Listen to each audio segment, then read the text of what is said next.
வணக்கம். நடந்ததென்ன நிகழ்ச்சிக்கு உங்களை வரவேற்பதில் மகிழ்ச்சி அடைகிறோம். அக்டோபர் 17 அனைத்திந்திய அண்ணா திராவிட முன்னேற்றக் கழகத்திற்கு 45வது பிறந்த நாள் துவக்கம். இந்த அனைத்திந்திய அண்ணா திராவிட முன்னேற்றக் கழகம் ஏன் தோன்றியது? 45 ஆண்டுகளான ஒரு கட்சி, இன்னும் சரித்திர சாதனைகளை தமிழகத்தில் நிகழ்த்தி கொண்டிருக்கும் கட்சி. இதை பற்றி இன்றைய இளைய தலைமுறைக்கு அதன் தோன்றிய காரணங்கள் தெரியாமல் இருக்கலாம், அல்லது சில காரணங்காரியங்களுக்காக சிலர் அதை தெரிய விடாமல் செய்து கொண்டிருக்கலாம். அனைத்திந்திய அண்ணா திராவிட முன்னேற்றக் கழகம் ஏன் தோன்றியது என்பது கட்டாயம் இன்றைய தலைமுறையினருக்கு தெரிய வேண்டும். மறந்து போனவர்களுக்கும் நினைவூட்ட வேண்டிய அவசியம் நமக்கு இருக்கிறது. பகுத்தறிவுவாதி ஒருவர் இருந்தார். அவர் கடவுளை நம்பவே மாட்டார். அவர் திடீரென்று பக்திமானாக மாறினார். என்ன சார், திடீர்னு பக்திக்கு மாறிவிட்டீர்கள் என்று கேட்டபோது சொன்னார், கடவுள் இருக்கிறார் என்பதை நான் ஒப்புக்கொள்கிறேன். கடவுள் என்று ஒருவர் இல்லாமல் போயிருந்தால் எம்ஜி ராமச்சந்திரன் என்பவரை உருவாக்கி இருக்க மாட்டார். எம்ஜி ராமச்சந்திரன் என்பவர் உருவாகாமல் இருந்திருந்தால் அனைத்திந்திய அண்ணா திராவிட முன்னேற்றக் கழகம் உருவாகி இருக்காது. அனைத்திந்திய அண்ணா திராவிட முன்னேற்றக் கழகம் உருவாகாமல் இருந்திருந்தால் தமிழ்நாடு என்றைக்கோ கருணாநிதி நாடாக இருக்கும் என்று அவர் ஒரு புது விளக்கம் சொன்னார். அதனால்தான் அப்படி ஒரு கருணாநிதி நாடாக தமிழ்நாடு மாறிவிடக்கூடாதே. ஒரு கட்சியை அவர் அபகரித்து கொண்டார், ஆனால் ஒரு நாட்டையே அவர் அபகரித்து கொண்டு விடக்கூடாதே, தன்னுடைய நாடு என்று சொல்லி விடுவாரோ என்ற பயம் வந்த அளவிற்கு அப்படி ஒரு காலகட்டத்தில் தான் புரட்சி தலைவர் அவர்கள் இந்த இயக்கத்தை தோற்றுவிக்க வேண்டிய காலத்தின் கட்டாயம் அவசியம் ஏற்பட்டது. எப்படி தோன்றியது அதிமுக? ஏன் தோன்றியது அனைத்திந்திய அண்ணா திராவிட முன்னேற்றக் கழகம்? அதன் லட்சியத்தை அடைய அதன் நிறுவனரும் அவருடைய அரசியல் வாரிசும் பயணம் செய்த கரடு முரடான காட்டாறுகளை பற்றி இன்றைக்கு பேசப்போகிறோம். இது குறித்து நம்முடன் பேசுவதற்காக முன்னாள் அமைச்சரும் அனைத்திந்திய அண்ணா திராவிட முன்னேற்றக் கழகத்தின் செய்தி தொடர்பாளருமான திரு பண்ருட்டி ராமச்சந்திரன் அவர்கள். வணக்கம். மூத்த பத்திரிகையாளர் துரை கருண் அவர்கள் இங்கே வந்திருக்கிறார்கள். வணக்கம் சார். இந்த அக்டோபர் 8 ஒரு முக்கியத்துவம் வாய்ந்த நாள்.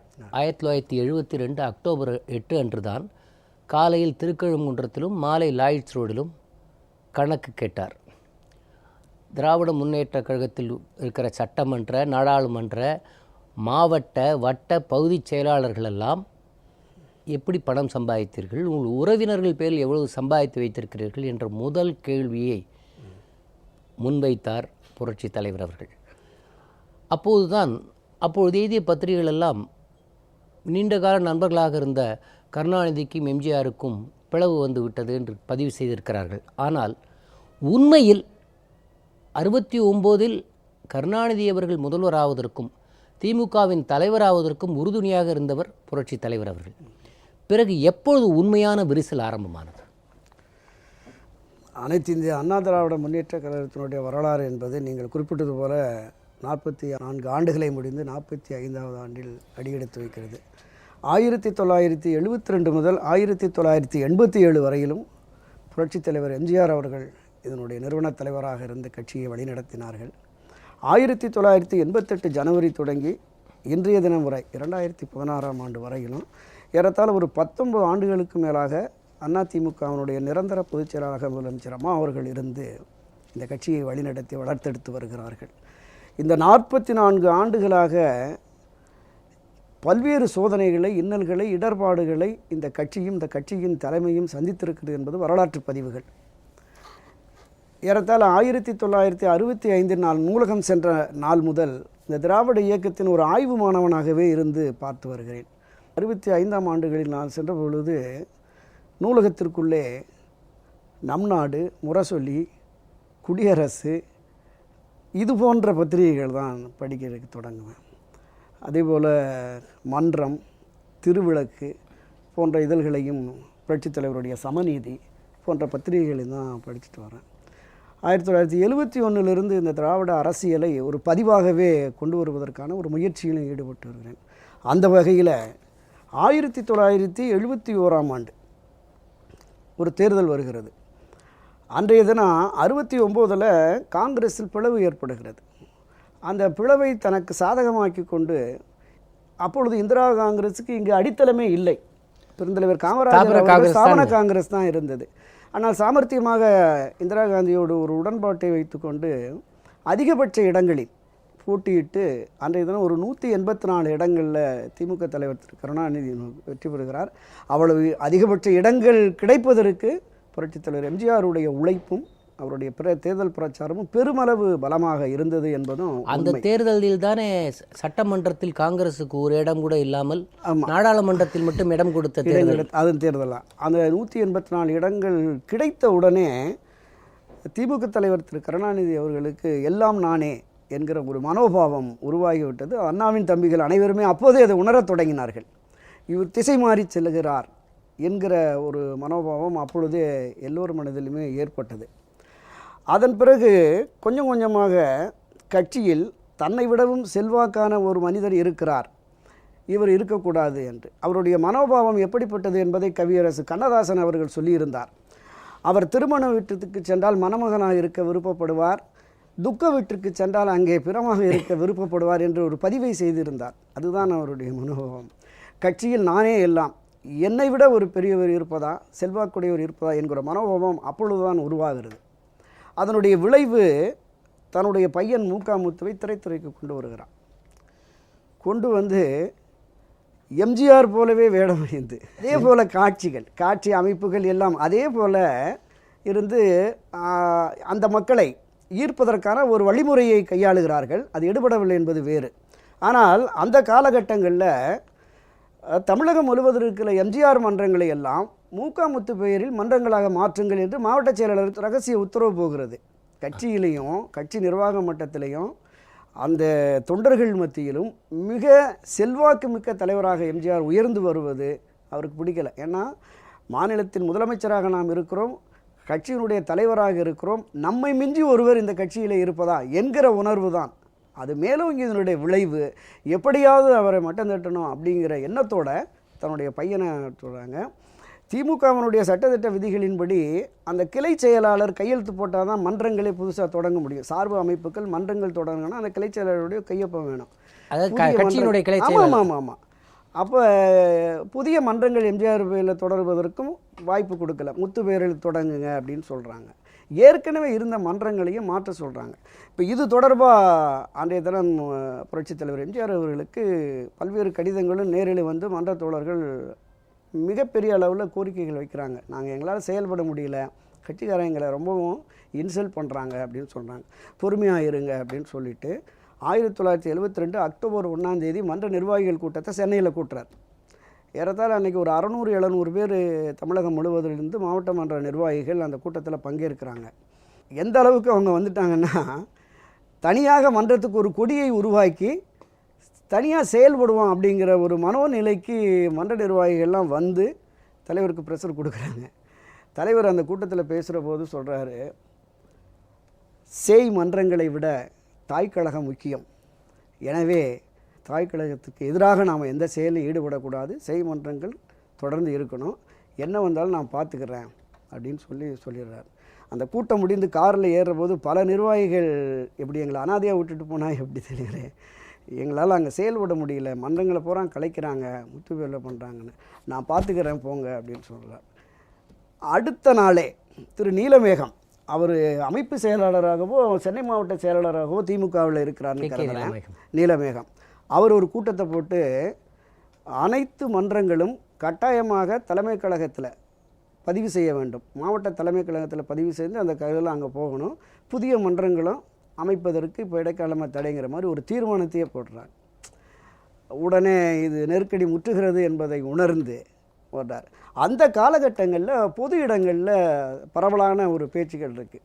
அண்ணாவனுடைய திசை வழி மாறி அண்ணாவனுடைய கொள்கை லட்சியத்திலிருந்து இந்த இயக்கம் மாறி போகுது, பல பேர் அமைச்சர்கள் உறவினர்கள்லாம் சொத்து சேர்க்குறாங்க அப்படிங்கிற குற்றச்சாட்டு வருது. இது தொடர்பாக தலைவர் அந்த கட்சி மட்டத்தில் இருந்த பல பேர்கிட்ட பேசியிருக்கிறார்.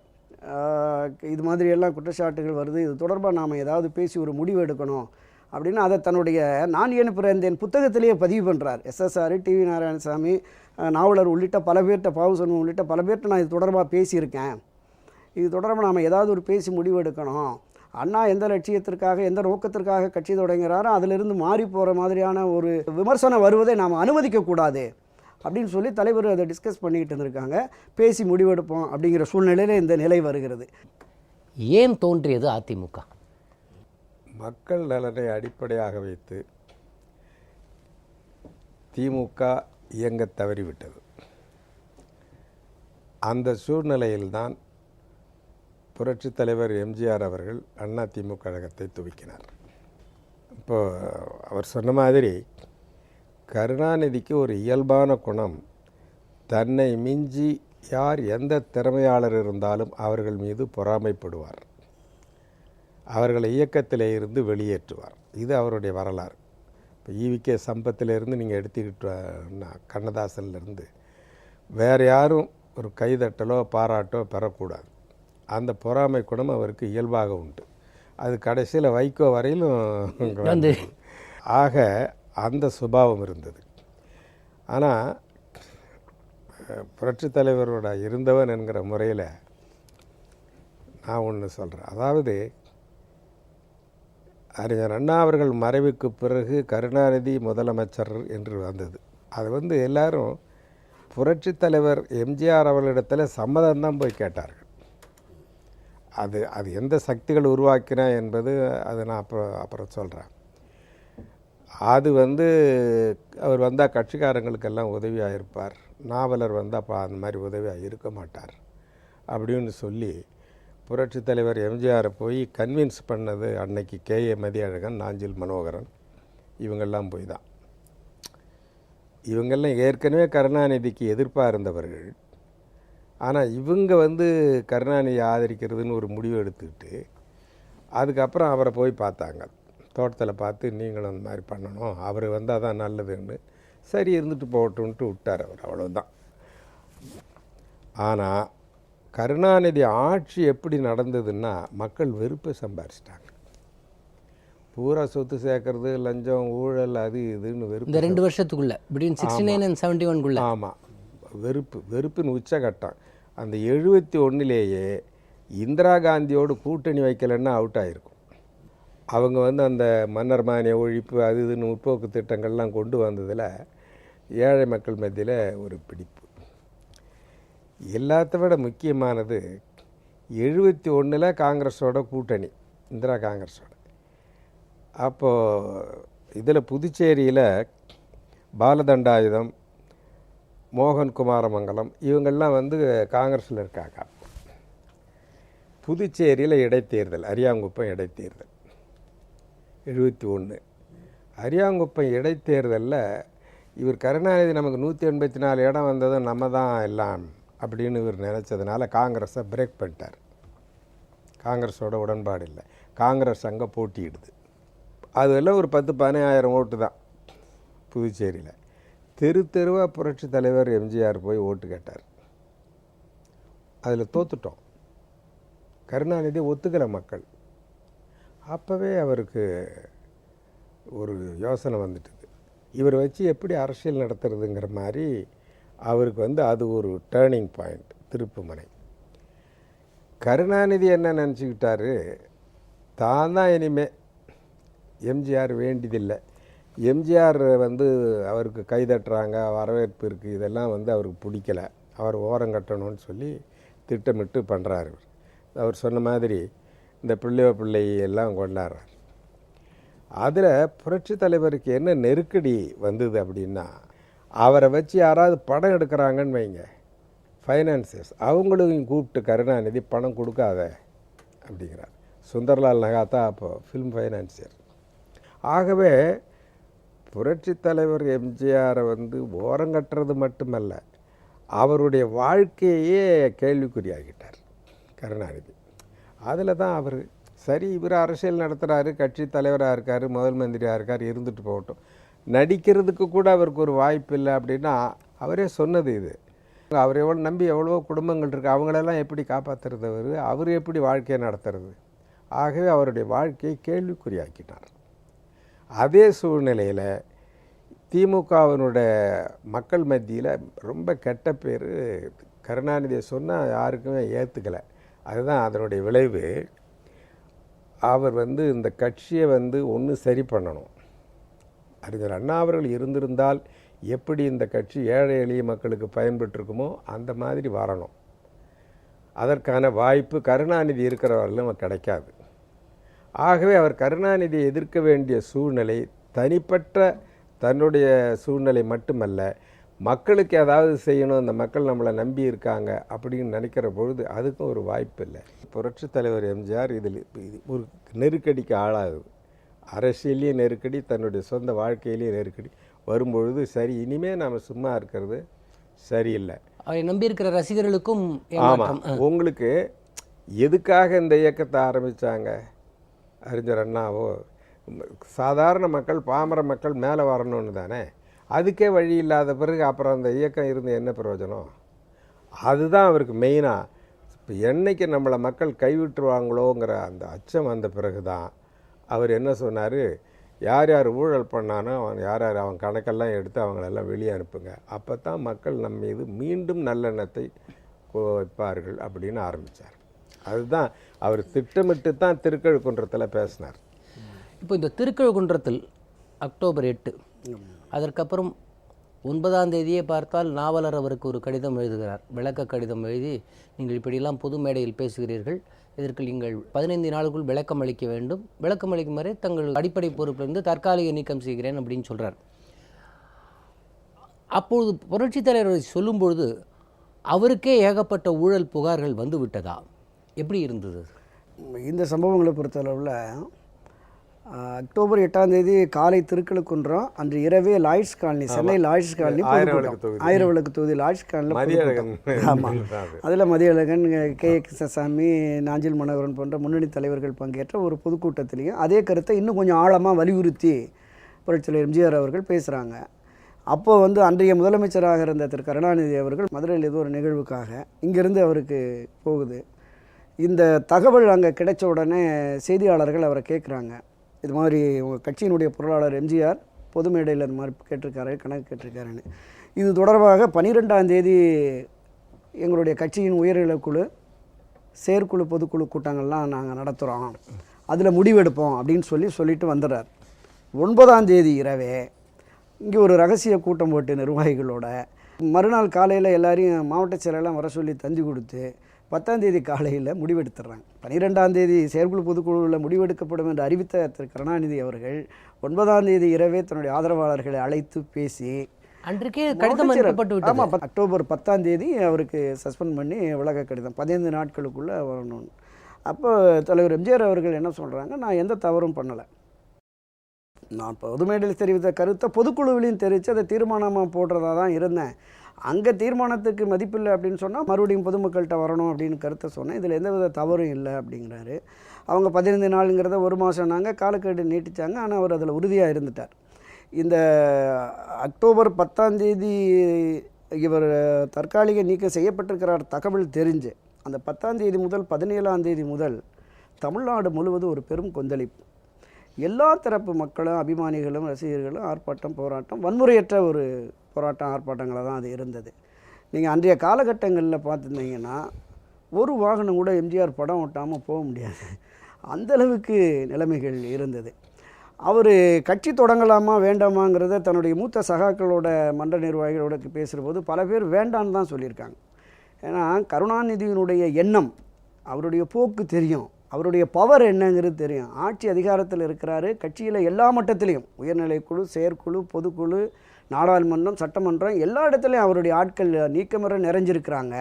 இந்த நேரத்தில் நீங்கள் அரசியல் கட்சி தொடங்கினேன்னு சொன்னால் உங்களை அரசியலிருந்தும் அப்புறப்படுத்திடுவார், சினிமா துறையிலேருந்தும் உங்களை காலி பண்ணிடுவார், வேண்டாம் அப்படிங்கிற மாதிரி சொல்கிறாங்க. அப்போ வர்ற அந்த கூட்டங்கள் டெய்லி சத்யா ஸ்டுடியோவுக்கும் போய் அந்த ராமாபுரம் தோட்டத்துக்கும் வர்ற கூட்டங்களை பார்க்குற போது ஒரு மிக எழுச்சி மிக்க கூட்டங்களாக இருக்கிறது. அந்த தோழர்களை கேட்குறாரு, தன்னுடைய சத்யா ஸ்டுடியோவில் வேலை பார்க்குறவங்க, கார்டனில் இருக்கிறவங்க, அந்த தோட்டக்காரங்க எல்லாரையும் கூப்பிட்டு கேட்குறார், கட்சி ஆரம்பித்தா நம்ம சக்ஸஸ் பண்ண முடியுமான்னு. எல்லாரும் சொல்கிறாங்க, நிச்சயமாக உங்களால் முடியுங்க, மக்கள் உங்கள் பின்னாடி இருக்கிறாங்க அப்படின்னு. அப்போ தான் அந்த முடிவெடுத்து அக்டோபர் 17ஆம் தேதி அண்ணா திராவிட முன்னேற்ற கழகங்கிறது கொடியிலையும் கொள்கையிலையும் கட்சியினுடைய பெயர்லேயும் அண்ணா பெயரை இடம்பெறணும் அப்படிங்கிற முடிவுக்கு வந்து தொடங்கிறார். கருணாநிதி வந்து எப்படி இயங்குவார்னா, அவர் வந்து திமுக தொண்டர்களையோ அல்லது கீழ்மட்டத்தில் உள்ளவர்களையோ நம்பி அல்ல, அங்கங்கே இருக்கிற மாவட்ட செயலாளர்களை கையில் போட்டுக்குவார். அவருக்கு வேண்டிய ஆளுகளை மாவட்ட செயலாளர் ஆக்குவார். இப்போ தஞ்சாவூர்னா மன்ன நாராயணசாமி, திருச்சின்னா அன்வில் தர்மலிங்கம், மதுரமுத்து, இப்படி என்ன பண்ணுவார், இவங்களை சரி பண்ணிக்குவார். அவங்க மூலம் கீழே இருக்கிறார் கண்ட்ரோல் பண்ணிக்கிட்டு பதவிக்கு வருவார். அப்படி தான் தலைவர் பதவிக்கே வந்தார் நாவலர் எதிர்த்து. புரட்சி தலைவர் எம்ஜிஆரையும் அதே மாதிரி தான் பண்ணார். மாவட்ட செயலாளர்கள் அவங்கள அப்படி பார்த்தீங்கன்னா, இப்போ நீங்கள் தலைவருடைய விஷயத்துலையும் பார்த்தீங்கன்னா, முதல்ல செயற்குழுவின் 31 உறுப்பினர்களில் 26 உறுப்பினர்கள் எம்ஜிஆர் மீது நடவடிக்கை எடுக்க வேண்டும் என்று செயற்குழுவில் சொல்கிறாங்களாம். அப்புறம் பொதுக்குழு கூப்பிட்றாங்களாம். பொதுக்குழுவில் 277 பேர் கலந்து கொண்டு அவர்கள் ஏகமனதாக அவர் நீக்குவது சரி என்று சொல்கிறார்களாம். அதாவது அதாங்க அவருடைய மோடஸ் ஆப்பரண்டின்னு சொல்லுவோமே, அந்த மாதிரி எப்படி இயங்குவாருன்னா, இந்த மாவட்ட செயலாளர்களை கையில் போட்டுக்குவார், அவங்கள வச்சு கீழே இது பண்ணுவார். ஆனால் புரட்சி தலைவர் எம்ஜிஆர் வந்து கட்சி துவங்கணும் அப்படிங்கிற பொழுது இப்போ அவரோட இருந்தவங்கெல்லாம் யாரும் ஒத்துக்கலை. அவர் சொன்ன மாதிரி, நான் பேர் சொல்ல விரும்பலை, இன்றைக்கி நான் தான் எம்ஜிஆருக்கெல்லாம் வாரிசுங்கள்லாம் சொல்கிறாங்க. அவருக்கு ஏன் அந்த நெருக்கடி ஏற்பட்டதுன்னா, அவர் கட்சி துவங்கவில்லை என்றால் அவரை நம்பி இருந்த லட்சக்கணக்கான ரசிகர்களுக்கு பாதுகாப்பு இல்லை. அதுதான் முக்கியமாக. அன்னைக்கு வந்து ஆட்சியிலையும் கட்சியிலையும் இவர் இருக்கார், அவங்கள உண்டு இல்லைன்னு பண்ணியிருப்பார். அலை அலையாக வந்து அந்த ரசிகர்கள் அவர்கிட்ட வந்து, எங்களுக்கு என்ன பாதுகாப்பு, நீங்கள் கட்சி துவங்கினா தான் நம்ம பாதுகாத்து கொள்ள முடியும். அதான் அவங்கள காப்பாற்று, இல்லைன்னா அங்கங்கே ஒவ்வொரு ஊர்லேயும் அடிப்பான், உதைப்பான், ரகலை பண்ணுவான், அந்த மாதிரி. அதாவது ரசிகர்கள் எந்த நிலையில் அன்றைக்கு இருந்தார்கள் என்றால், கிளைக்கழக செயலாளர்கள் டீ வாங்கியாந்து கொடுக்கறது, அவன் சொல்கிற வேலையை போஸ்டர் ஓட்டுறது, அந்த மாதிரி வேலையை செய்து கொண்டு தான் இருந்தார்கள். ஆகவே அவங்க என்ன நிலைமைக்கு ஆளாவார்கள்னு அவர் யோசனை பண்ணி தான் வேறு வழி இல்லைன்னு அப்போ கட்சியை துவக்கினார். அக்டோபர் 17 கட்சியை தொடங்குறதுக்கு முன்னாடி அந்த அக்டோபர் 10ஆம் தேதி இரவு முதலே தமிழ்நாடு பூரா திமுக கொடிகளை பூரா இறக்கிட்டு அதில் தலைவர் படம் அண்ணா படத்தை விட்டுட்டு ஏற்றுனாங்க. சில இடங்களில் தாமரை சின்னத்தை டெய்லருக்கு கொண்டு வந்து அடித்து ஏற்றிட்டாங்க. அதனால் இந்த கழகத்தை பொறுத்தளவில், அண்ணா திராவிட முன்னேற்ற கழகத்தை பொறுத்தளவில் எல்லா ஊர்கள்லையும் தொடங்கிட்டாங்க. இவர் தலைமையேற்று அறிவித்தார். அதுதான் உண்மை. இது தொண்டர்களால் தொடங்கப்பட்ட ஒரு கட்சிக்கு தலைவர் தலைமையேற்று அதை முறைப்படி அறிவித்து அவர்கள் முன்னிறுத்திட்டாங்க. அவங்களே முன்னிறுத்திட்டாங்க எல்லா பகுதிகளிலையும். எங்கள் கிராமத்துல எல்லாம் பார்த்தீங்கன்னா இரவு 11 மணிக்கு அவரை படுத்திருந்த டெய்லரை எழுப்பி கொடி தைச்சு கொடுன்னு சொல்லிட்டு திமுக கொடிக்கம்பங்களை பூரா இறக்கி ஒரு 90% பகுதிகளில், கிராம பகுதிகளில் கொடி ஏற்றிட்டாங்க. அன்று இரவு தொடங்கின அந்த அடக்குமுறையும் அராஜகமும் காவல்துறையினுடைய அத்துமீறலும் கணக்கில் அடங்காது. இன்னொன்று மிகப்பெரிய சொத்து புரட்சி தலைவர் எம்ஜிஆருக்கு என்ன அப்படின்னா, அறிஞர் அண்ணா காலத்திலிருந்து அவர் இயக்கத்தில் இருக்கார். அவர் வந்து கட்சிக்கு உழைச்சிருக்கிறாரே தவிர, அவருடைய பணத்தை செலவு பண்ணி இருக்கிறாரே தவிர, எப்போ திருவண்ணாமலை இடைத்தேர்தலில் பெருந்தலைவர் காமராஜர் ஆட்சி காலத்தில் பாவு சண்முகம் போட்டியிடுற பொழுது புரட்சி தலைவர் எம்ஜிஆர்கிட்ட வந்து பணம் வாங்கிட்டு போகிறார் கருணாநிதி எலெக்ஷன் செலவுக்கு. அந்த மாதிரி அது மக்களுக்கு தெரியும், கட்சிக்காரங்களுக்கு தெரியும். காலமெல்லாம் உழைச்சாரு. அண்ணா இருந்தால் இப்படி வெளியே பண்ணி அனுப்பியிருப்பாங்களா? இந்த பாருங்கள், கருணாநிதி இப்படி பண்ணிட்டான் அப்படிங்கிற மாதிரி கருணாநிதி மீது வந்த கோபம், புரட்சி தலைவர் மீது வந்த மக்களுடைய அனுதாபம், அதெல்லாம் மிகப்பெரிய தாக்கத்தை ஏற்படுத்தி. இந்த இடத்துல இன்னொரு பதிவு சொல்லிடணும். 1963 தலைவரை எம்எல்சியா அண்ணா அவர்கள் போட்டிருக்காங்க. பெருந்தலைவர் காமராஜருடைய ஒரு பிறந்தநாள் விழா நிகழ்ச்சிக்கு புரட்சித் தலைவர் எம்ஜிஆர் அவரை அழைச்சி போய் அந்த விழாவில் போய் ஏற்கனவே அவருடைய ஆரம்பம் 1920-30களில் அவர் ஒரு கதராடையும் மணிமாலையும் போட்டு தான் கதர்பக்தி நாடகங்கள்லாம் இருந்தார். அதனால் ஒரு காந்தியவாதியாக அறியப்பட்டவர். 50க்கு மேலே தான் அவர் திராவிட இயக்கத்தில் அண்ணாவின் பால் ஈர்க்கப்பட்டு இங்கே வர்றார். அந்த பொது மேடையில் பேசுகிற போது காமராஜர் என் தலைவர், அண்ணா என் வழிகாட்டின்னு சொல்லிட்டார். அப்போது திமுகவில் இருக்கிற முன்னணி தலைவர்களும் சரி, நிர்வாகிகள் பூரா போர்க்கொடி தூக்கி அண்ணாட்ட போய் சொல்கிறாங்க, அவரை கட்சியை விட்டு வெளியேற்றி ஆகணும், நம்ம காமராஜருக்கு எதிராக ஒரு பெரிய இயக்கங்கள் கட்சிகள் நடத்திக்கிட்டு இருக்கோம், இப்போ போய் தன் தலைவர்னு சொல்கிறாரு, எப்படி இதை அனுமதிக்கிறது அப்படின்னு சொல்லி அவர் அண்ணா அழகாக கூட சொல்லியிருக்காரு. எந்த காமராஜரை தன் தலைவர் என்று எம்ஜிஆர் சொன்னாரோ அதே எம்ஜிஆரை வைத்து காமராஜரை நம்ம தோற்கடிப்போம், நீங்கள் அமைதியாக இருங்க. எம்ஜிஆரை நாம் அது இப்போ வெளியேற்றிட்டோன்னா எம்ஜிஆருக்கு ஒரு இழப்பும் இல்லை, திமுகவுக்கு மிகப்பெரிய இழப்பு அப்படின்னு சொல்லிட்டு அடுத்து சொல்லியிருக்காரு. கொஞ்சம் நான் கூடுதலாக சொல்கிறேன். ஆமாம், அது சொல்ல அவர் இருக்கிற பொழுது பெருந்தலைவர் காமராஜரை வந்து தலைவர்னு சொல்லி அவர் வழிகாட்டின்னு சொன்னார். அவரை வெளியே அனுப்பணுங்கிறதுல தீவிரமாக கருணாநிதி தான் இருந்தார். அப்போவே அண்ணா கிட்ட போய் சொல்கிறார். அறிஞர் அண்ணா அவர்கள் கருணாநிதியை நன்கு அறிவார்.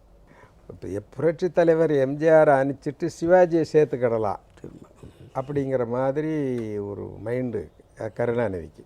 அதை பற்றி அண்ணா என்ன சொல்கிறாருன்னா, சிவாஜி கணேசன்னா கருணாநிதி சொல்கிறபடி நடப்பான், அது கையடக்கமாக இருப்பான்ட்டு சிவாஜி கணேசனை சேர்த்துக்கலாங்கிற மாதிரி சொல்லிகிட்டு இருப்பான்.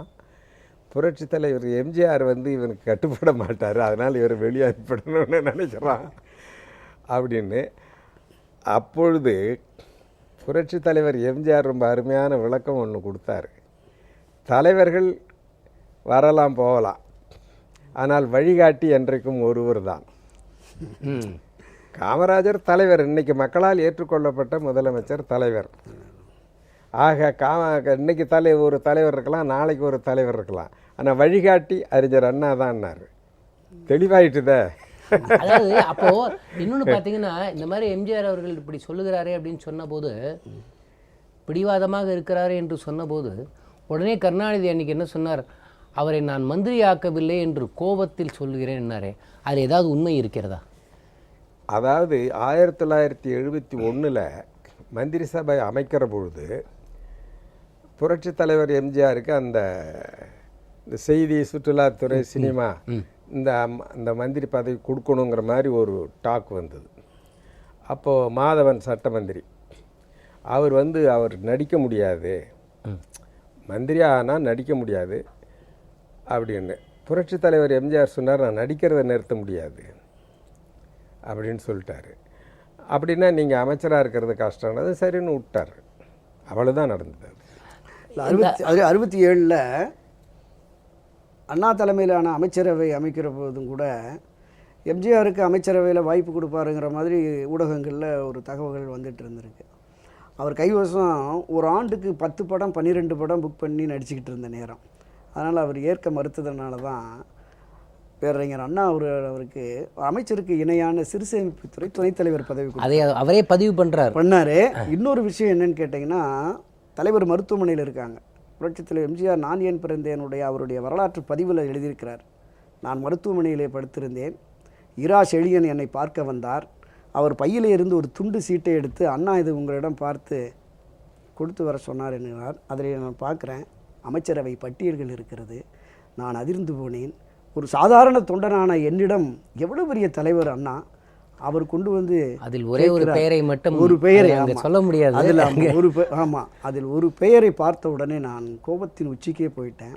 அண்ணாவுக்கும் திமுகவுக்கும் எதிராக தொடர்ந்து பிரச்சாரம் செய்த ஒருவருக்கு எப்படி தயவு செய்து இந்த பெயரை எடுத்துவிட்டு இந்த பொறுப்பை நாவலரிடம் படைக்க சொல்லுங்கள். அப்போ செழியன் சொல்லியிருக்காரு, ஐயோ எங்கள் அண்ணா அவர், நான் போய் சொன்னேன்னா அண்ணா தப்பாக நினச்சிடல, உன்னை பற்றி அண்ணாவுக்கு தெரியும், நீ போய் நான் சொன்னேனே சொல்லுன்னு சொன்ன உடனே அந்த எம்ஜிஆருடைய கருத்தை ஏற்று அவருக்கு அமைச்சர் பொறுப்பிலிருந்து எடுத்து வேறொரு பொறுப்பை வழங்கினார். அதுதான் அண்ணா எந்த அளவுக்கு புரட்சித் தலைவர் மீது உள் விவகாரங்கள் அண்ணனுக்கு தெரியும். அந்த பட்டியல் போய் கவர்னருக்கு தான் கொடுக்கணும். கவர்னருக்கு கொடுக்கறதுக்கு முன்ன இவருக்கு கொடுக்குறோம், வெளியிட்டாருன்னு வைங்க, அது பெரிய பிரச்சனை. அதனால கவர்னர் வெளியிடுற வரையிலும் இதை வெளியே சொல்ல வேணாம்னு சொல்லி அவர்கிட்ட காட்டுனாங்க. அதில் இன்னும் தலைவர் மேலே எந்த அளவுக்கு அவர் ஈடுபாடும் மரியாதையும் மதிப்பும் பேரன்பும் அண்ணாவுக்கு இருந்ததுங்கிறதுக்கு இன்னொரு உதாரணம் ஐயாவுக்கு தெரியும். உடல்நலக்குறைவு காரணமாக அமெரிக்காவுக்கு சிகிச்சைக்காக போகிறாங்க. அங்கே மும்பை விமான நிலைய அறையில் அண்ணா இருக்கிறாங்க. அப்போ கூட இருந்த செழியன், ராஜாராமன் மற்றவங்கள்லாம் இருக்கிற போது அண்ணா வந்து என் வி நடராஜனை அழைத்து, இது மாதிரி நம்ம ஒரு புத்தகமெல்லாம் படிக்கிறது வாங்கணுமே, அந்த புத்தகம் எடுனோடனே அதில் ஒரு அட்டைப்படம், அதுதான் இப்போ அண்ணா தொழிற்சங்கத்தினுடைய கொடியாக இருக்குது. ஒரு ஸ்பேனர், ஒரு கை வலுவான கை ஸ்பேனர் பிடிச்சிருக்கிற மாதிரி இருக்கும். அந்த அட்டையை கிழித்து இதை நீங்கள் பத்திரமா வச்சுங்கன்னு சொல்கிறார். என்னென்ன பண்ணணும்னு வச்சுங்கன்னு அவர் பேக்கில் பத்திரமா வச்சுருக்காரு.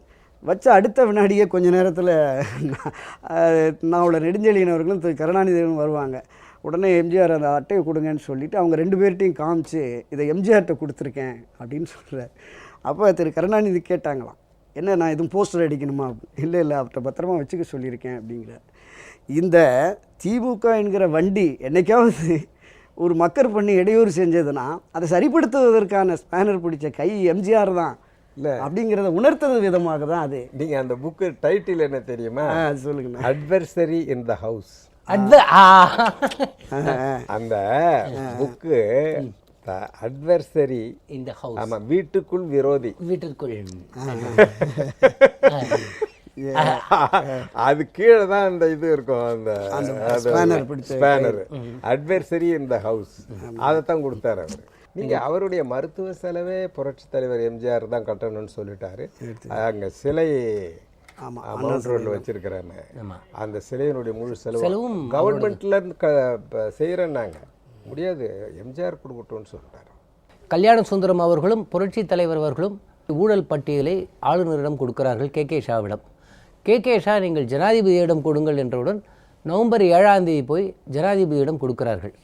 ஜனாதிபதி உடனே அதை பிரதமர் இந்திரா காந்திக்கு அனுப்புகிறார். இந்திரா காந்தி அதற்கு ஒரு விளக்கம் கேட்டு அனுப்புகிறார். அவருடைய நெஞ்சுக்கு நீதியில் என்ன பதிவு பண்ணியிருக்காருன்னா, ஏதோ இந்திரா காந்தி தான் வேணுமென்றே அதிமுகவை உருவாக்கினார் என்ற ஒரு குற்றச்சாட்டு இருக்கு. இதை எப்படி பார்க்கிறீர்கள்? இல்லை, அதில் இந்த பார்த்தேன், படித்தேன், ரசித்தேன் சட்டமன்றத்தில் அது புக்கு வச்சாரு அந்த இதுக்கு. அது தவறான செய்தி. கருணாநிதிக்கும் புரட்சி தலைவருக்கும் நான் சொன்ன மாதிரி கருணாநிதியினுடைய பொறாமை காரணமாக ஏற்பட்டது தான். அதாவது புரட்சி தலைவரை அனுப்பிட்டா தான் எல்லாம் தான் வச்சது தான் சட்டங்கிற மாதிரி இயங்கலாம் அப்படிங்கிற மாதிரி கருணாநிதி ஒரு சர்வாதிகார போக்குனால தான் அனுப்பிச்சார். காங்கிரஸை பொறுத்தவரையில் கடைசி வரையில் இந்திரா காந்தி அப்போ பிரதமர், நான் இருந்ததுனால சொல்கிறேன், அவங்க புரட்சி தலைவர் எம்ஜிஆர் முன்னுக்கு வரணும்னு நினைக்கல. காங்கிரஸை வெளிப்படுத்த வேண்டும். காங்கிரஸுக்கு பயன்படுவாரான்னு பார்க்குறாங்க. இவங்களையே ஒருவர் மீது ஒருவர் விளையாட விட்டுட்டு இருந்தாங்களே வழிய அவங்க வர்றதுக்கு என்ன வழின்னு தான் பார்த்தாங்க. கடைசி வரையில் 1975 நெருக்கடி நிலை பிரகடனம் வரையில் கருணாநிதி தான் ஆட்சியை தொடர விடுறாங்க. ஆமாம், நீங்கள் புரட்சி தலைவர் எம்ஜிஆர் திண்டுக்கல் நாடாளுமன்ற இடைத்தேர்தல் வந்த பொழுது கூட காங்கிரஸ் தாங்க நிற்கணும், நீங்கள் என்ன ஆதரிங்கன்னு தான் சொல்கிறாங்க. ஆமாம், புரட்சி தலைவர் எம்ஜிஆர் இல்லை நான் நிற்பேங்கிறாரு. அதையே அவங்க விரும்பலை. அவங்க அப்புறம் பழைய காங்கிரஸும் அவங்களும் சேர்ந்து நின்னாங்க. அதனால்தான் அந்த திண்டுக்கல் இடைத்தேர்தலை பார்த்தா திமுக 3வது இடத்திற்கு தள்ளப்பட்டு காங்கிரசின் NSC சித்தன் 2வது இடத்திற்கு வந்தார். அன்றைய டெல்லி அரசு புரட்சி தலைவர் எம்ஜிஆர் மேலே வரணும், அவர் நல்லா வரணும்னு அவங்களும் இல்லை, அவரை பயன்படுத்த முடியுமான்னு பார்த்தாங்க. எருவாக்கி தாங்கள் வளரலாம் என்று நினைத்தார்கள். இல்லை, இந்த விஷயத்தில் திரு கருணாநிதி அவர்களுடைய குற்றச்சாட்டும் திமுக தரப்பில் என்ன குற்றச்சாட்டுனா, எம்ஜிஆர் வருமான வரி பாக்கி வச்சுருக்காரு, அதை காட்டி மிரட்டி அவரை அவங்க கைபொம்மையாக வச்சு பயன்படுத்துகிறாங்க. அப்போ அதிமுகவுக்கு இவங்க சூட்டிய பெயரே ஒட்டு காங்கிரஸ் அப்படின்னு தான் மேடைகளில், பொது மேடைகளில் நடிகர் கட்சி ஒட்டு காங்கிரஸ் அப்படின்னு தான் பொது மேடைகளிலே பேசுவாங்க. நீங்கள் இந்தியாவில் எந்த நடிகர் மீதாவது வருமான வரியை காட்டி மிரட்டி அவனை ஏதாவது ஜெயிலில் போட்டிருக்காங்களா, வந்திருக்காங்களா? எதுவுமே இல்லை. வருமான வரியை காட்டி மிரட்டுவதாக இருந்தால் அண்ணன் பண்டிட்டார் சொன்னது மாதிரி 72 மே மாதம் நடந்த அந்த திண்டுக்கல் இடைத்தேர்தலில் அவங்க மிரட்டியே வாங்கியிருக்க முடியும். ஏன்னா ஒரு நாடாளுமன்ற தொகுதி என்பது எவ்வளோ பெரிய முக்கியத்துவம் வாய்ந்தது காங்கிரஸுக்குங்கிறது தெரியும். விடலை தலைவர் இவருடைய செல்வாக்கு என்னங்கிறதுங்க நிர்ணயிக்கணும். இந்த தகவல் வந்த உடனே தமிழ்நாடு முழுவதும் இருந்து பல்வேறு தலைவருடைய ரசிகர்களும் அபிமானிகளும் பணம் அனுப்புகிறோம், என்னுடைய சொத்து பத்திரத்தை கொண்டு வரேன்னு சொல்லி, அண்ணன் பண்டுட்டியாருக்கு தெரியும், திண்டிவனத்தை சேர்ந்த ஒரு ஆசிரியர், இஸ்லாமிய சமுதாயத்தை சேர்ந்தவர், அவங்க அண்ணன் ஃபாரினில் இருக்கார், ஒரு அம்மாவை மட்டும் அழைச்சிட்டு வந்துட்டு ஒட்டுமொத்த சொத்து பத்திரம் அந்த வீடு கொண்டு வந்துட்டு, தலைவா நீங்கள் எப்படியாவது இந்த கடனை கட்டிடுங்க அப்படின்னு. தலைவர் கண்ணிங்கிட்டார். அவங்க நிறுத்தி சாதனை பண்ணி, இல்லை அதெல்லாம் ஒன்றும் வேண்டாம், நான் பார்த்துக்கிறேன், நல்லபடியாக போய் வச்சு இருங்க அப்படின்னு சொன்னார். அந்த அளவுக்கு இருந்தது. அந்த திண்டுக்கல் இடைத்தேர்தலில் சொல்லணும், திண்டுக்கல் இடைத்தேர்தலில் நீங்கள் உலகத்திலேயே அந்த அளவுக்கு ஒரு வன்முறையை, ஒரு ஆட்சியாளர்களுடைய வன்முறையை நம்ம பார்த்துருக்கவே முடியாது. முதல்ல உருட்டுக்கட்டை, சைக்கிள் செயின், சோடா பாட்டில் ஆயுதமாக பயன்படுத்தியது திமுக, கருணாநிதி தலைமையிலான திமுக. ஆமாம், அன்று அன்னைக்கு ஒரு மிகப்பெரிய அந்த மேலேருந்து ஒரு 2-3 பேர் கீழே அப்படியே தூக்கி போட்டானுங்க அடிச்சு. ஆமாம், திண்டுக்கல்ல தங்கி இருந்த விடுதியில் மாடியிலேருந்து அப்படியே அடித்து தூக்கி கீழே போட்டாங்க. மிகப்பெரிய வன்முறை. அந்த அன்றைக்கு மத்திய ஆளுங்கட்சியாக இருந்த இந்திரா காங்கிரஸ் சார்பாக கரு சீமைச்சாமி வேட்பாளர், ஸ்தாபன காங்கிரஸ் சார்பாக NSV சித்தன் வேட்பாளர், திமுக சார்பாக பொன்முத்துராமலிங்கம். இதில் இடையில் என்ன நடந்துருச்சுன்னா, மார்க்சிய கம்யூனிஸ்ட் கட்சியை சங்கராயாவை வேட்பாளராக அறிவிச்சிட்டாங்க. திரும்ப கல்யாண சுந்தரமும் ராமமூர்த்தியும் திரு எம்ஜிஆர் அவர்கள் போய் சந்தித்து ஒரு உடன்பாடு ஏற்படுத்திட்டு வாபஸ் வாங்கினாங்க. இவங்களுக்கு எல்லாமே சின்னம் ஆல்ரெடியாக இருந்தது. இவருக்கு உதயசூரியன் இருந்தது, இவங்களுக்கு அந்த ராட்டை சுற்றும் பெண் ஸ்தாபன காங்கிரஸுக்கு, பசுவும் கன்றும் இந்திரா காங்கிரஸ். இவெல்லாம் ஸ்டென்சில் கட் பண்ணி பெயிண்டரை வச்சு எல்லா இதையும் சோத்துட்டாங்க. அந்த திண்டுக்கல் நாடாளுமன்ற தொகுதிக்கு உட்பட்ட 6 தொகுதியிலையும் மே மாதம் 21ஆம் தேதி வாக்குப்பதிவு, மே 2ஆம் தேதியோ 3ஆம் தேதியோ சின்னம், ஒரு 17 நாட்கள் இருக்கிற போதும் அந்த ரெட்டலை சின்னம் வரைகிறதுக்கு இடம் இல்லை. அன்றைய தினம் அதிமுகவுடைய தொண்டர்கள் வாளிகளில் சுண்ணாம்பை அதையும் கரைச்சிட்டு போய் அலைச்சல்லாம். நான் அந்த தேர்தலுக்கு நான் ஒரு பார்வையாளராக அங்கே இருந்தேன், ஒரு பத்திரிகையாளராக அந்த தேர்தலில் இருந்தேன். வன்முறையுடைய உச்சகட்டம். அதிமுக கொடி கட்டிய வண்டி வந்ததுன்னா அடித்து நொறுக்கிடுவாங்க, கொளுத்திடுவாங்க.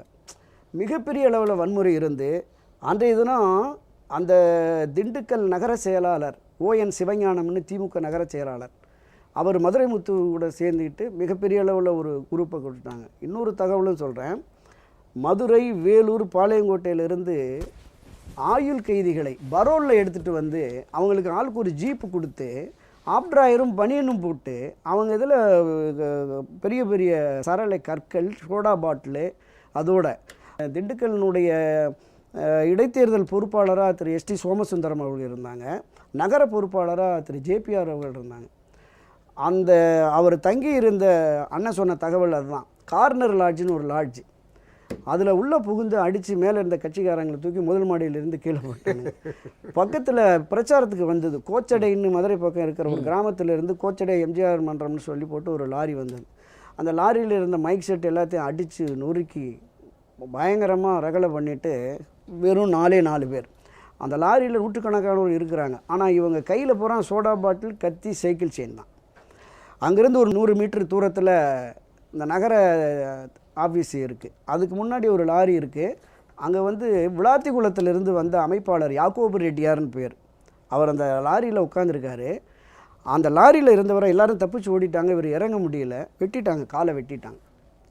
மிகப்பெரிய வன்முறை அங்கே நடந்து, அப்போ அந்த ON சிவஞானத்துடைய தம்பி ON சுந்தரம் தான் திண்டுக்கல் MLA, காங்கிரஸ் MLA.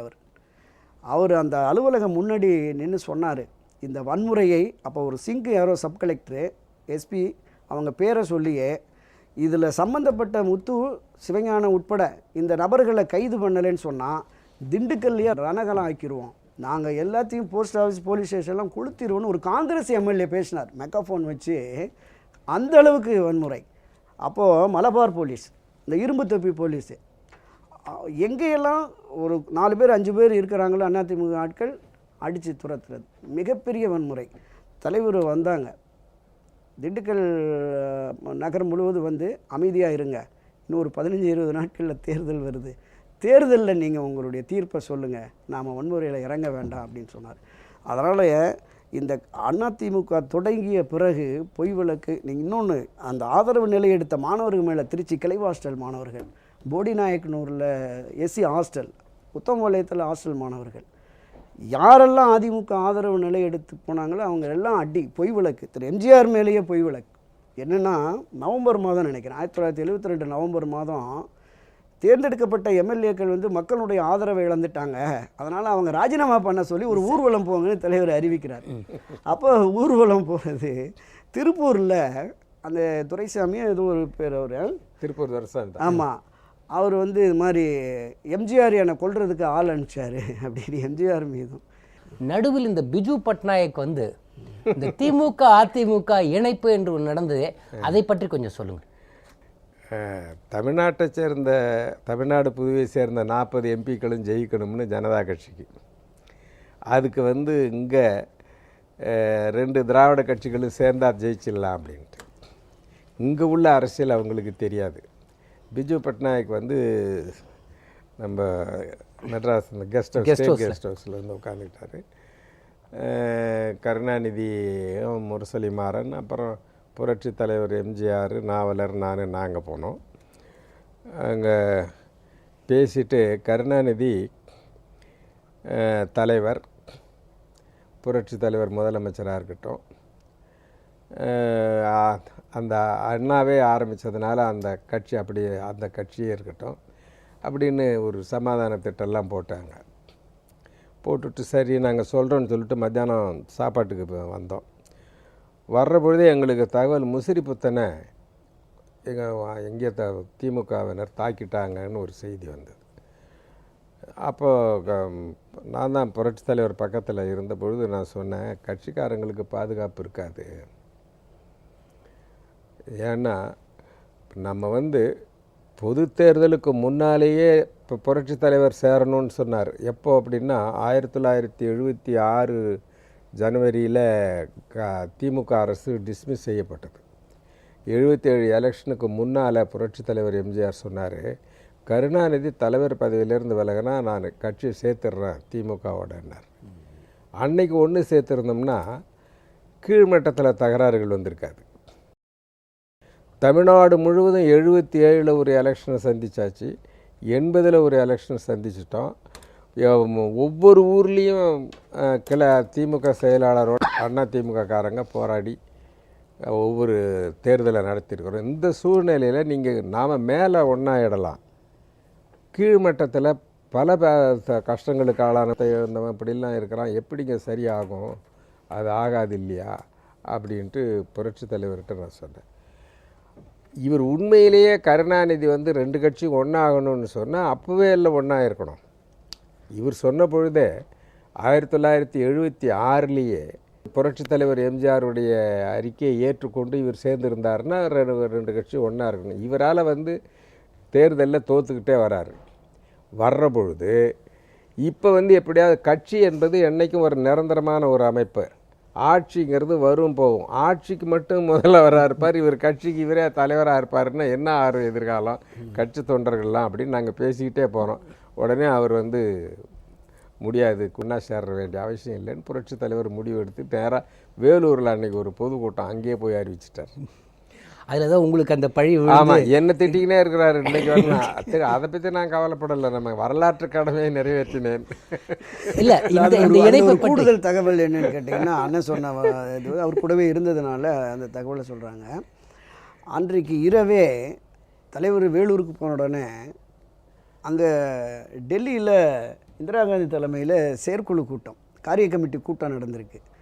அங்கே வந்து இந்திரா காந்தி சொல்லியிருக்காங்க, திமுக தலைவர் கருணாநிதி நம்மளோட உடன்பாட்டுக்கு வர்றாரு, கூட்டணி அமைப்பதற்கு வர்றாரு, எப்படி இருக்கும் சரியாக வரும்னு. இங்கேருந்து போன காங்கிரஸ் ஏசிசி மெம்பர்ஸ் எல்லாமே வேண்டாம், கருணாநிதிக்கு எதிர்ப்புணர்வு தமிழ்நாட்டில் இருக்குது, நீங்கள் அப்படி உடன்பாடு வச்சுக்கிறதுனா எம்ஜிஆர் தவிர வேறு எந்த சாய்ஸும் பண்ணாதீங்க. இன்னொன்று பிஜு பட்நாயக் பேசியிருக்காரு 2 கட்சியும் இணைய போகுதுன்னு. இல்லை திரு கருணாநிதி அவர்களே என்னிடம் நேரடியாக பேசினார், இதுக்கு உடன்பாட்டுக்கு சம்மதிச்சிட்டார் அப்படின்னு சொல்லி அங்கே பேசியிருக்காங்க. இன்றைக்கும் ஏஐசிசியில் இருக்கிற உறுப்பினர்களுக்கு அந்த தகவல்கள் நல்லா தெரியும். இந்த உடன்பாட்டுக்கு வராது அப்படிங்கிற எண்ணம் அவருக்கு அப்போவே வந்துருச்சு. அந்த பிரேக் ஆனதுமே முரசொலி மாறன் டெல்லியில் பேசி உடனே வந்து அவங்க கூட்டணி போட்டாங்க. ஏன்னா அப்போ அந்த கேஸ்லேருந்து அவங்க தப்பிக்கணும். அந்த கோதுமை பேர ஊழல் வழக்கு, பூச்சிக்கொல்லி மருந்து வழக்கு, இது 2 சிபிஐயில் சார்ஜ் ஷீட் போட போகிறாங்க. கிரிமினல் கேஸு அது அன்றைக்கி, அதாவது அதில் இவங்க தப்பிக்கவே முடியாது. ரிட்டன் ரெக்கார்டு, இவர் பொய் கையெழுத்து போட்டது போனது எல்லாம் அதில் இருக்குது. அந்த 2 கேஸு வித்ரா பண்ணிவிடுங்க, நாங்கள் சேர்றோன்னு சொல்லி சஞ்சய் காந்தி அப்போ உயிரோடு இருந்தார். சஞ்சய் காந்தி மூலமாக செட்டில் பண்ணிட்டாங்க. புரட்சி தலைவருக்கு உடல்நலக் குறைவு ஏற்பட்ட பிறகு அப்பொழுதும் இதே காட்சி தான். அப்போலோ மருத்துவமனையில் அவர் இருந்தபோது இவர் என்னெல்லாம் பேசினார், இப்பொழுது மாதிரி வதந்திகளை எப்படிலாம் கிளப்பினார் என்று தெரியும். புரட்சித் தலைவருக்கு பிறகு இந்த இயக்கம் சுக்குநூறாக போய்விடும் என்று கனவு கண்டார். ஒரு விஷயத்தை நன்றாக கவனித்தால், அதிமுக தோன்றிய பிறகு திராவிட முன்னேற்றக் கழகம் அதை வெற்றி கண்டதில்லை. 89 கூட அதிமுக பிளவுபட்டதினால் திமுக ஒரு வாய்ப்பு வந்ததே தவிர திமுக அதிமுகவை வென்றதாக அதிமுக தோன்றிய பிறகு சரித்திரமில்லை. அப்படி இருக்கும்பொழுது புரட்சி தலைவி அவர்கள் அப்படி எமர்ஜ் ஆகும்போது உங்களை போன்றவர்களுக்கு அங்கே என்ன நடந்தது என்று தெரியும். அவருடைய எமர்ஜென்ஸு அதையும் கருணாநிதிக்கு இது பெரிய ஷாக். எம்ஜிஆராவது நம்மளோட இருந்தார், அவருக்கு கதை வசனம் எழுதியிருக்கோம், எல்லாம் பண்ணிருக்காரு. அம்மா வராங்களேன்றது கருணாநிதிக்கு ஒரு பெரிய ஷாக். இவங்களுடைய எமர்ஜென்ஸை எப்படி பார்க்குறீங்க? அதாவது 1982 புரட்சி தலைவர் இயக்கத்தில் சேர்க்குறாரு புரட்சி தலைவர். அதோடு மட்டுமல்ல, அரசியல் ரீதியாக அவங்கள வளர்க்குறாரு. அது பல பேருக்கு அது புரிஞ்சுக்கலை. அவன் என்ன அவங்க வந்து ஏதோ திடீர்னு புரட்சி தலைவர் எம்ஜிஆர் இறந்த பிறகு வந்துட்டாங்கன்னு. இப்போ நாங்கள்லாம் கூட இருந்ததுனால தெரியும். ஒவ்வொரு நிகழ்ச்சியும் ஏற்பாடு பண்ணுவார். அங்கே இருக்கிற மாவட்ட செயலாளருக்கு சொல்லி மக்களெல்லாம் திரட்ட சொல்வார். அம்மாவை அங்கே போய் கூட்டத்தில் கலந்துக்க சொல்வார். என்ன பேசுனாங்கன்னு கேட்பார், எவ்வளோ கூட்டம் வந்ததுன்னு கேட்பார், மானிட்டர் பண்ணுவார். நான் கூட இருந்து பார்த்துருக்குறேன். அப்பொழுது வந்து செல்ஃபோன் கிடையாது, அப்பெல்லாம் ஒயர்லெஸ் தான். போலீஸ் துறை மூலமாக அந்த அளவுக்கு மதுரையாக இருந்தாலும் தஞ்சாவூராக இருந்தாலும் மயிலாடுதுறை எந்த கூட்டங்களானாலும் அவரே வந்து அனுப்பி அவங்கள வந்து பில்டப் பண்ணார். ஆக தன்னை நம்பி இருக்கக்கூடிய தொண்டர்கள், ரசிகர்கள் அவங்க ஏற்றுக்கொள்ளக்கூடிய ஒருவராக மாண்புமிகு புரட்சி தலைவி அம்மா அவர்கள் இருக்கிறார்கள் என்பதை உணர்ந்து அதை வந்து அவர் முறைப்படி வளர்த்துக்கிட்டே வந்தார். 1984 தேர்தல், புரட்சி தலைவருக்கு உடல் நலமில்லை. அப்பொழுது தமிழ்நாடு முழுவதும் சுற்றுப்பயணம் மேற்கொண்டது புரட்சி தலைவி அம்மா அவர்கள் தான். வேறு யாரும் இப்போ சொல்ல முடியாது. அவங்க தான் போய் ராத்திரி பகலாக கஷ்டப்பட்டு தமிழ்நாடு பூரா ஒர்க் பண்ணி ஜெயிக்க வைக்கிறாங்க. அதனால தான் அவங்க என்ன சொல்கிறாங்க, அந்த 1984 தேர்தலில் கூட அது ஒரு பழி சொல்கிறார் கருணாநிதி, என்ன முதல் மந்திரி ஆக்குங்கள்னு ராஜீவ்காந்தி கடிதம் எழுதுகிறாங்க. அது அப்படியே இல்லை. அப்போ வந்து புரட்சி தலைவர் எந்த நிலையில் இருக்காருன்னு தெரியல யாருக்கும். நான் இருக்கிறேன் அப்போ ஒரு குரூப் அது எழுத்து அம்மாவை எப்படியாவது வெளியே அனுப்பிடணும்னு ஒரு குரூப் பண்ணிகிட்டு இருந்தாங்க. ஆனால் ஒன்று வச்சுக்கிங்க, எந்த தலைமை வந்து நிலைக்கும் நீடிக்கும் என்றால் ஒரு இயக்கத்தினுடைய ஜீவநாடியாக இருக்கக்கூடிய தொண்டர்கள் யாரை ஏற்றுக்கொள்கிறார்களோ அவங்களால் தான் இருக்க முடியும். சும்மா 10 பேரை பிடிச்சிக்கிட்டு ஒரு தலைவராக வந்துட்டு நீ எத்தனை நாளைக்கு நீடிக்க முடியும்? ஆக புரட்சி தலைவர் எம்ஜிஆர் எவ்வாறு ஒரு மக்கள் செல்வாக்கும் தொண்டர்களுடைய ஏகோபித்த நல்லெண்ணத்தையும் பெற்றிருந்தாரோ அதே மாதிரி இன்றைக்கு புரட்சி தலைவி அம்மா அவர்கள் பெற்றிருக்கிறார்கள். அதனால தான் அந்த இயக்கம் அப்படியே காப்பாற்றப்படும். நீங்கள் அம்மாவுடைய எமர்ஜென்சி எப்படி பார்க்குறீங்க? அண்ணன் சொன்ன மாதிரி 1981 மதுரையில் 5வது உலகத்தமிழ் மாநாடு. அங்கே அந்த காவிரி தந்த கலைச்செல்வின்னு ஒரு நாட்டிய நாடக அரங்கேற்றம் இன்றைய முதலமைச்சர் அம்மா அவர்களுடைய தலைமையில் நடக்குது. 81 காலகட்டங்களில் நீங்கள் அரசியலுக்கு வர்றதுக்கு விருப்பம் இருக்கிறதான்னு கேட்டுட்டு அண்ணாவனுடைய கொள்கைகள், அண்ணாயிசம் மற்ற அந்த புத்தகங்கள்லாம் கொடுத்து கொஞ்சம் டைம் எடுத்துக்குங்க, அரசியலுக்கு வரணுங்கிற தகவலை சொல்லிடுறார். அப்போவே தனக்கு பின்னாடி முதலமைச்சர் அம்மா தாங்கிறத அவர் உறுதிப்படுத்திட்டு தான் வர்றாங்க. 82 அவர் சேர்ந்த உடனே ஒரு அரசு ரீதியான விஷயங்களை புரிஞ்சுக்கணுங்கிறதுக்காக சத்துணவு உயர்மட்ட குழு உறுப்பினர் பதவி போடுறாங்க.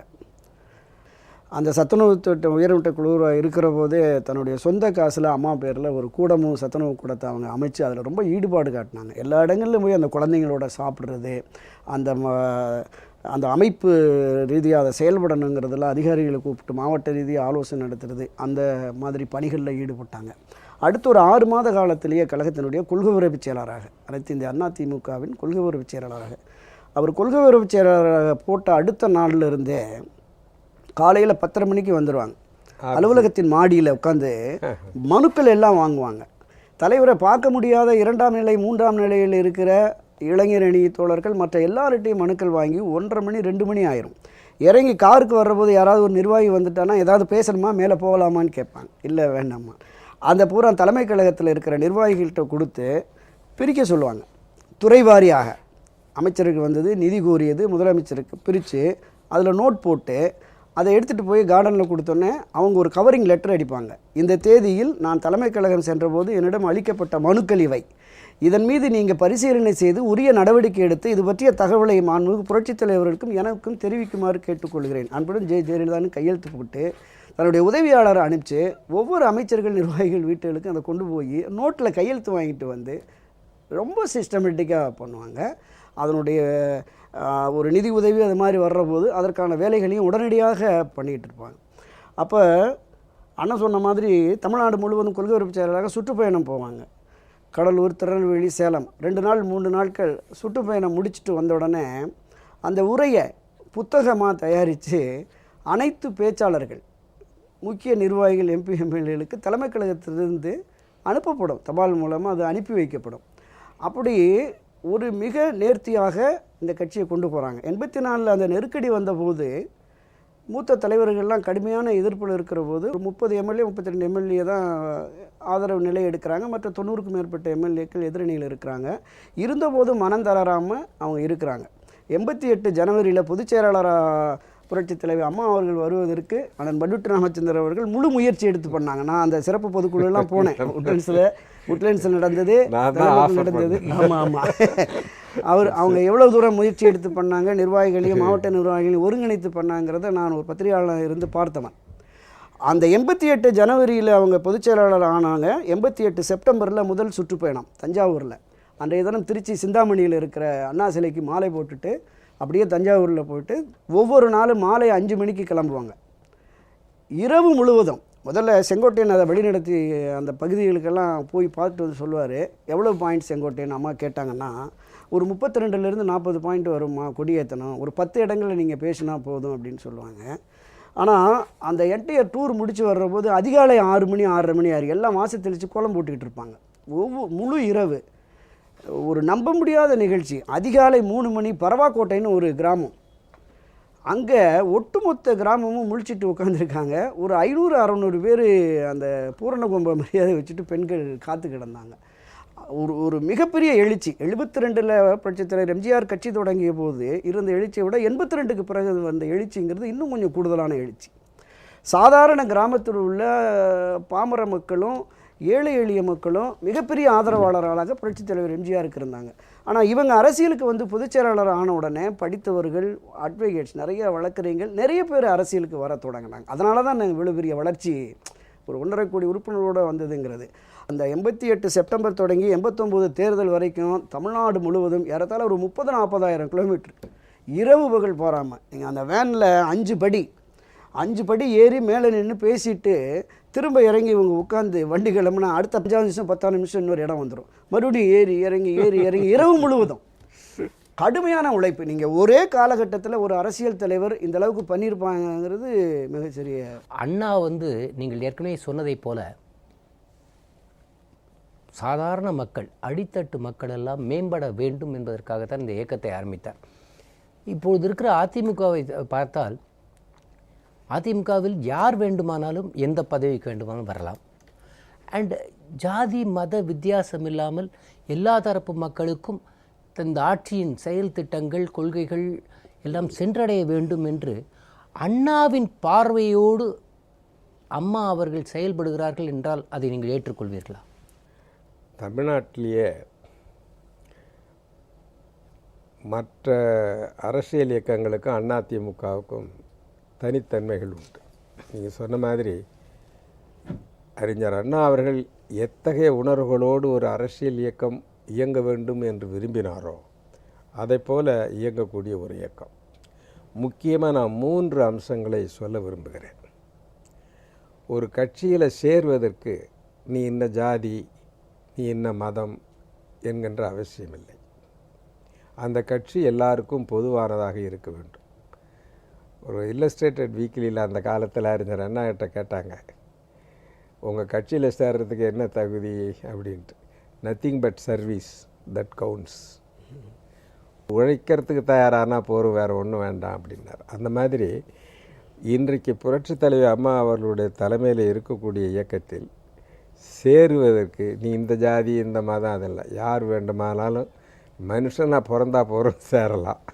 அது ஒன்று. ரெண்டாவது, சில அரசியல் கட்சிகளில் அந்த குடும்பங்கள் தான் ஆதிக்கம். அவர்களை பிடிச்சி தான் நீங்கள் ஒரு பொறுப்புக்கோ அதுக்கோ இதுக்கோ எல்லாத்துக்கும் வரணும். அந்த வாரிசு அரசியல் முறைங்கிறது கிட்டத்தட்ட இந்தியாவில் பல கட்சிகளில் வந்துட்டு தமிழ்நாட்டில் மோசம். இப்போ திமுகன்னு மட்டும் இல்லை, மற்ற கட்சிகளை எடுத்தீங்கன்னா கூட இப்போ இந்த ராம்தாஸ் கட்சி, விஜயகாந்த், எந்த கட்சி எடுத்துக்கினீங்கன்னாலும் அவங்க குடும்பத்துக்கு மற்றவங்க பயன்படணும். அதாவது ஒரு காலத்தில் அரச பரம்பரைன்னு இருந்தது பாருங்கள், அதே அரச பரம்பரை ஆகணுங்கிற மாதிரி அரசியல் கட்சிகள் ஆகிவிட்டன. அதற்கு முன்னுதாரணமே கருணாநிதி தான். ஆமாம். அத்தகைய பரம்பரை அரசியலுக்கு இடமில்லாத ஒரு மாபெரும் இயக்கம் என்றால் அது அதிமுக. மூன்றாவது அம்சம் நீங்கள் சொன்னதை போல் ஈக்குவல் ஆப்பர்ச்சுனிட்டி. நாம் ஒரு இயக்கத்தில் சேர்ற பொழுது நாம் எந்த பொறுப்புக்கும் வரக்கூடிய வாய்ப்பு நமக்கு இருக்கணும். நம்ம உழைச்சி திறமையை வளர்த்து கொண்டோமேயானால் அப்போ தான் ஒரு நம்பிக்கை ஏற்படும். நம்ம எவ்வளோதான் திறமையாக இருந்தால் கூட வாய்ப்பு கிடைக்காதுன்னா பயனில்லை. ஆகையினால அதிமுக இன்றைக்கு ஆள்போல் தழைத்து அருகுபோல் வேரூன்றி இருக்கிறது என்றால் அதற்கு காரணம் இங்கே வாரிசு அரசியல் கிடையாது. யார் வேண்டுமானாலும் சேரலாம், எல்லோருக்கும் சம வாய்ப்பு உண்டு. அதனால்தான் இந்த இயக்கத்தை நீங்கள் அம்மாவின் ஆட்சியை அவர்கள் அண்ணா எந்த கொள்கைக்காக ஆரம்பித்தாரோ அதை கருணாநிதி நீர்த்து போக செய்து விடுவார் என்று பயந்து கட்சியை அபகரித்து விடுவார் என்று எதிர்பார்த்தார். கட்சியை அபகரித்து விட்டார். அதற்காக இந்த இயக்கத்தை ஆரம்பித்து அந்த டார்ச் பேரர் மாதிரி அதை எடுத்துக்கொண்டு அம்மாவின் பயணத்தை நீங்கள் எப்படி பார்க்கிறீர்கள்? அதான் அண்ணாவனுடைய தாரக மந்திரமாக 2-3 அம்சங்களை சொல்லுவாங்க. கடமை, கண்ணியம், கட்டுப்பாடு, கனிவு, தெளிவு, துணிவு. இந்த கனிவு, தெளிவு, துணிவு என்பதில் அம்மா அப்படியே டிட்டோ அண்ணா தான். யாரை எப்படி எடை போடுவது, எங்கே யாரை வைப்பது என்பது இருக்கும். நீங்கள் தவறு என்று தெரிந்தால் எத்தகைய உயர்ந்த பொறுப்பில் இருந்தாலும் அவங்க மீது நடவடிக்கை எடுத்துருவாங்க. சாதாரண நிலை இருக்கிற தொண்டன், நீங்கள் கடந்த 91, 96 ஆகட்டும், 2001, 2006 ஆகட்டும், இப்போது உள்ள 2017 தேர்தல் ஆகட்டும், பல பேர் பார்த்திங்கன்னா கிராமத்தில் வறுமையில் உழன்றவர்கள். ஒரு சின்ன ஆதிதிராவிட கோயில் பூசாரி எம்எல்ஏவாக வந்தார். ஒரு சாதாரண பெட்டி கடை வச்சுருந்தவர் திருமங்கலம் ஏரியாவிலிருந்து அவர் எம்எல்ஏ வந்தார். அதனால் அண்ணன் பண்டுட்டியார் சொன்னது மாதிரி உழைப்பு, நம்பிக்கை, தியாகம், இதை மதிக்கிற கட்சி என்பது இதுதான் அண்ணாவும் பண்ணார். அண்ணா இந்த அரசியலை கீழே கொண்டு வரணும்னு இருந்தார். மிட்டாமிராசுகள், பெரிய பண்ணையாறுகள் கையில் இருந்த அரசியலை கொஞ்சம் எளிமைப்படுத்தி கீழே இருக்கிற சாதாரண மக்களுக்கும் போகணும் அப்படிங்கிற நோக்கத்தோடு தான் வந்தார். அதே போல் தான் அம்மா. நீங்கள் கட்சியினுடைய தொண்டர்கள் 1.5 கோடி 1.25 கோடி அளவுக்கு வந்துட்டாலும் இதை விட 2 மடங்கு அதிக பொதுமக்களுடைய ஆதரவுள்ள ஒரே கட்சி அனைத்து இந்திய அண்ணா திராவிட முன்னேற்ற கழகம் தான். ஒரு இயக்கம் மீண்டும் மீண்டும் தொடர்ந்து ஆட்சிக்கு வருது, வெற்றி பெறுதுன்னா மக்களுடைய ஆதரவு தேவை. மக்களுடைய ஆதரவை பெறுவதற்காக அவர் உழைத்த இந்த 19-20 ஆண்டு கால உழைப்பு இருக்கிறது, அது ஒரு கடுமையான உழைப்பு. அதை யாரும் குறைத்து மதிப்பிட முடியாது. அண்ணாவுக்கு அடுத்து புரட்சித் தலைவர் எம்ஜிஆர், அந்த வழியிலேயே முதலமைச்சர் அம்மா அவர்கள் செயல்படுகிறார். புரட்சி தலைவர் என்ற வார்த்தையை கேட்டாலே 2 வார்த்தைகள் ஞாபகம் வரும். தர்மம், அதை அவர் செய்வதனால் அவருக்கு பெயர் வள்ளல். அந்த குணம் அம்மாவிற்கும் உண்டு. தனிப்பட்ட முறையில் அந்த குணம் இருப்பதை விட ஆட்சி பொறுப்பில் இருக்கும் பொழுது அதே வள்ளல் தன்மையோடு எல்லா தரப்பு மக்களையும் ஈர்க்கும்படியாக திட்டங்களை அறிவிக்கிறார்களே, அதை நீங்கள் எப்படி பார்க்கிறீர்கள்? அதாவதுங்க, இங்கிலீஷில் ஒரு பொன்மொழி உண்டு. He who makes history has no personal life. யார் வரலாற்றை படைக்கிறார்களோ அவர்களுக்கு சொந்த வாழ்க்கை கிடையாது. நீங்கள் புரட்சி தலைவர் எம்ஜிஆர் எடுத்துக்கிட்டாலும் சரி, புரட்சி தலைவி அம்மாவை எடுத்துக்கிட்டாலும் சரி, சொந்த வாழ்க்கைன்னு அவங்களுக்கு கிடையாது. பொது வாழ்க்கை தான் அவங்களுடைய வாழ்க்கை. அதனால் அந்த பொது வாழ்க்கையிலேயே சமுதாயத்தில் நலிந்த பிரிவினரை கைதூக்கி விடணும் அப்படிங்கிற கருணை உள்ளத்தோடு பாடுபடக்கூடிய அந்த மனசு வந்துட்டாலே, அந்த தாய் உள்ளம் வந்துட்டாலே உங்களுக்கு தானாக எல்லாம் வந்துடும். அதுதான் இன்றைக்கி புரட்சி தலைவி அம்மாவை காப்பாற்றிக்கிட்டு நிற்குது. இன்னும் இந்த இயக்கம் இப்போ 44 ஆண்டுகள் முடிஞ்சு 45 ஆண்டு ஒரு இயக்கம்ங்கிற பொழுது மனிதர்களுடைய வாழ்க்கை வரையறைகளுக்கு உட்பட்டது. ஆனால் ஒரு இயக்கம் நிரந்தரமாக நீடிக்கக்கூடியது. அதுதான் ஒரு இயக்கத்துக்கு, அதாவது இன்ஸ்டிடியூஷனுக்கும் இண்டிவிஜுவலுக்கும் வித்தியாசம் சொல்வார். இப்போ திருவள்ளுவர் கூட திருக்குறள் இயற்றினார்.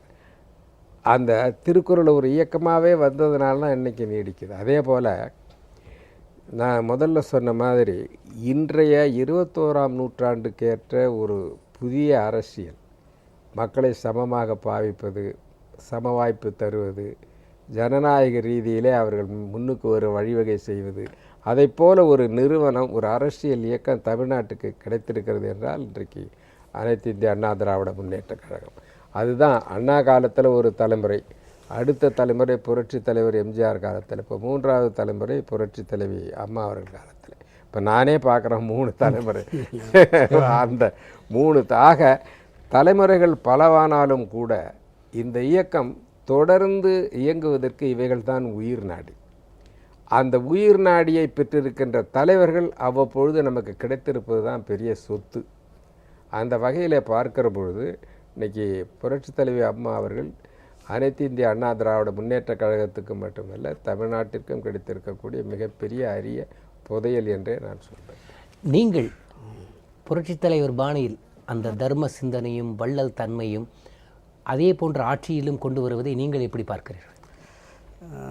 1991-96 காலகட்டங்களில் இந்த பெண் சிசு கொலையை தடுப்பதற்காக முதலமைச்சர் அம்மா கொண்டு வந்த தொட்டில் குழந்தை திட்டம் இருக்குல்ல, அது ஒரு மிகப்பெரிய அம்சம், வெற்றி திட்டமாக பார்க்கப்படுகிறது. சேலம், தருமபுரி மாவட்டங்கள்லேயும் மதுரை மாவட்டம் உசிலம்பட்டி பகுதிகளிலையும் இது போன்ற ஒரு கொடூர செயல் நடந்ததுங்கிற கேள்விப்பட்டோடனே அதுதான் அந்த தாய் உள்ளம். உடனடியாக அரசு ரீதியாக வந்து அன்றைய காலகட்டத்தில் தொட்டில் குழந்தை திட்டத்தில் தொட்டிலில் போடப்பட்டு அரசு வளர்ந்த பிள்ளைகள் இன்றைக்கி பட்டப்படிப்பு படித்து எங்கெங்கேயோ வேலைகளில் பல இடங்களில் இருக்கிறாங்க.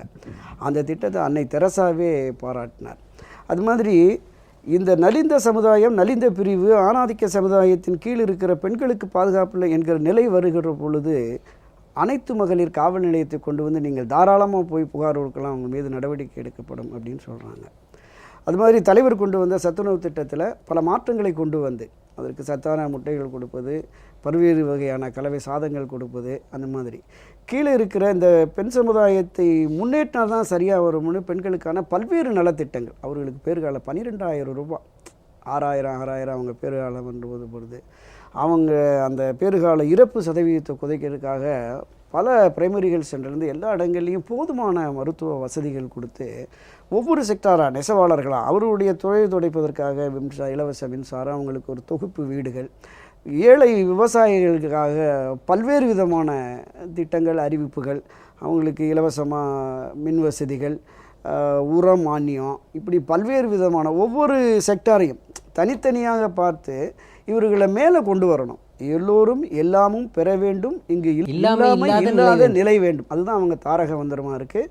அதற்காக ஒரு தியாக வாழ்வை வாழ்கிறேன், மக்களுக்காக நான், மக்களால் நான் என்கிற ஒரு அடிப்படையில் அவர் வருகிற பொழுது நமக்கு அண்ணாவையும் புரட்சித்தலைவர் எம்ஜிஆரையும் நிச்சயமாக நினைவுபடுத்துகிறார் என்பதுதான் மக்களுடைய ஏகோபித்த கருத்தாக இருக்கிறது. அதாவது அனைத்து இந்திய அண்ணா திராவிட முன்னேற்ற கழகம் 44 ஆண்டுகள் முடிந்து 45 தொடங்கப் போகிறது.